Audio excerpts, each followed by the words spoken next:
नमस्कार सभी को। स्वागत है आप सभी का आज की इस क्लास में। इस क्लास में हम जानेंगे पहाड़ी हिंदी और उसके अंतर्गत आने वाली बोलियां तथा राजस्थानी हिंदी और उसके अंतर्गत आने वाली बोलियों को। इन बोलियों से और इन हिंदी के उपभाषा वर्गों से परीक्षा में एक या दो प्रश्न पूछे जाते हैं। वो किस प्रकार के प्रश्न पूछे जाते हैं वो हम आगे डिस्कस करेंगे, ठीक है। तो सबसे पहले हम बात करेंगे पहाड़ी हिंदी। पहाड़ी हिंदी को शुरू करने से पहले आपसे मेरा एक हम्बल रिक्वेस्ट है, अभी तक आपने चैनल को सब्सक्राइब नहीं किया है तो प्लीज़ सब्सक्राइब कर लें और बेल आइकन को प्रेस कर दें, ठीक। आइए जानते हैं पहाड़ी हिंदी के बारे में। पहाड़ी हिंदी खस अपभ्रंश से विकसित है। कौन से अपभ्रंश से? खस अपभ्रंश से विकसित है। ये खस अपभ्रंश सौरसेनी अपभ्रंश से प्रभावित है। एक बार परीक्षा में ये प्रश्न पूछा गया है कि खस अपभ्रंश किस अपभ्रंश से प्रभावित है, तो खस अपभ्रंश सौरसेनी अपभ्रंश से प्रभावित है। पहाड़ी हिंदी की बात करें तो इसके अंतर्गत दो बोलियां आती हैं। कौन कौन सी? कुमाऊनी और गढ़वाली। इसकी शॉर्ट ट्रिक है के जी, ठीक है। के से कुमाऊनी, जी से गढ़वाली। अब यहाँ पर गढ़वाली की बात करें, गढ़वाली पहाड़ी बोलने वालों की संख्या लगभग 1 करोड़ मानी जाती है, ठीक। इस पहाड़ी हिंदी के अंतर्गत हमें इससे ज़्यादा कुछ नहीं पढ़ना। आइए हम जानेंगे राजस्थान हिंदी के बारे में। राजस्थानी हिंदी। राजस्थानी हिंदी सौरसेनी अपभ्रंश से विकसित है और राजस्थानी हिंदी के अंतर्गत 4 बोलियां आती हैं, ठीक है। वो मैंने यहाँ पर मैं आपको मैप के थ्रू बताऊंगा, ठीक है। तो सबसे पहले हम बात करेंगे मेवाती। इसकी जो शॉर्ट ट्रिक है वो है triple M J. Triple M J, triple M J का मतलब है पहली एम से मेवाती, दूसरी से मारवाड़ी, तीसरी से मालवी और जे से जयपुरी, जिसे हाड़ौती या डूंडाड़ी भी बोलते हैं। अगर देखो ये मैप के थ्रू पूछे आपसे कि उत्तरी राजस्थान में कौन सी बोली का यूज होता है, तो हमारा आंसर होगा मेवाती का। पश्चिमी राजस्थानी मारवाड़ी, दक्षिणी राजस्थानी मालवी और पूर्वी राजस्थानी में जयपुरी आती है। यानी जो पूर्व राजस्थान है उसमें जयपुरी बोली जाती है, उत्तरी राजस्थान में मेवाती बोली जाती है, पश्चिमी राजस्थान में मारवाड़ी बोली जाती है और दक्षिणी राजस्थान में मालवी का यूज होता है। अब हम एक एक से इन बोलियों को डिस्कस करेंगे। तो सबसे पहले हम जानेंगे जयपुरी के बारे में, ठीक। जयपुरी। जयपुरी का अन्य नाम है हाड़ौती या डूंडाड़ी। इसे हाड़ौती या डूंडाड़ी भी कहते हैं, झारशाही भी कहते हैं और मध्य पूर्वी राजस्थानी हिंदी भी कहते हैं, ठीक है। कौन सी? मध्य पूर्वी राजस्थानी हिंदी भी कहते हैं। इसके केंद्र की नाम करें तो जैसा कि इसके नाम से ही पता चल रहा है जयपुर, जयपुरी से ही पता चल रहा है जयपुर, तो इसका केंद्र भी जयपुर में है। जॉर्ज ग्रियर्सन ने जयपुरी को मध्य पूर्वी राजस्थानी हिंदी कहा था। किसने कहा था? जॉर्ज ग्रियर्सन ने। यानी जयपुरी को ही मध्य पूर्वी राजस्थानी किसने कहा, तो हमारा आंसर होगा जॉर्ज ग्रियर्सन ने। अब इसकी कुछ मुख्य उपबोलियां हैं, क्योंकि परीक्षा में उपबोलियों से भी प्रश्न पूछा जाता है। तो जिसमें आती है मानक जयपुरी, तोड़वारी जिसे तोरबाटी भी कहते हैं, चौरासी, राजाबाटी, किशनगढ़ी, शाहपुरी, अजमेरी, सिपाड़ी, नागरचाल इत्यादि ये इसकी बोलियां हैं। कौन सी बोलियां? उपबोलियां, ठीक है। अगर इसके क्षेत्र की बात करें कि जो जयपुरी है वो कहाँ किस क्षेत्र में बोली जाती है, जैसा कि मैंने आपको बताया था कि जयपुरी जो है वो पूर्वी राजस्थान में बोली जाती है। अब पूर्वी राजस्थान में बोली जाएगी तो इसका जो क्षेत्र है वो कहाँ पर है? किशनगढ़, अलवर, अजमेर, मेवाड़, टोंक, दौसा, इंदौर, इन क्षेत्रों में इसका प्रयोग होता है, ठीक।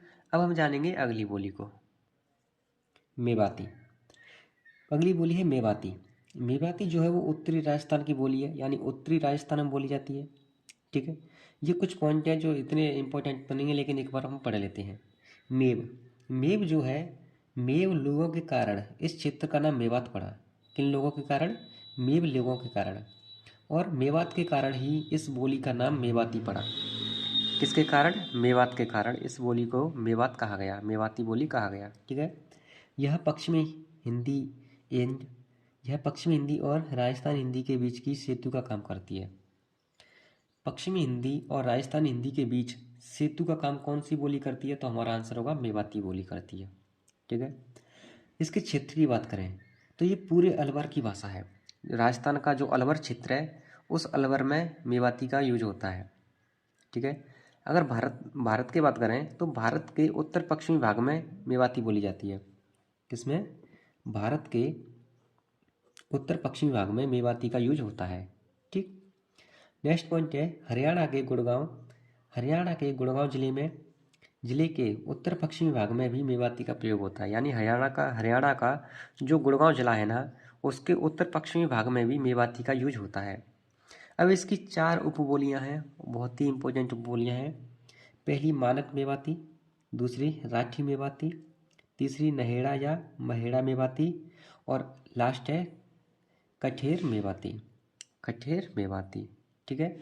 मेवाती बोली के अंतर्गत हमें इतना ही पढ़ना है, इतने में से ही प्रश्न पूछ लेगा अगर पूछना होगा तो। नेक्स्ट है मालवी बोली। अब मालवी बोली की बात करें तो मालवी जो है वो दक्षिणी राजस्थान में बोली जाती है।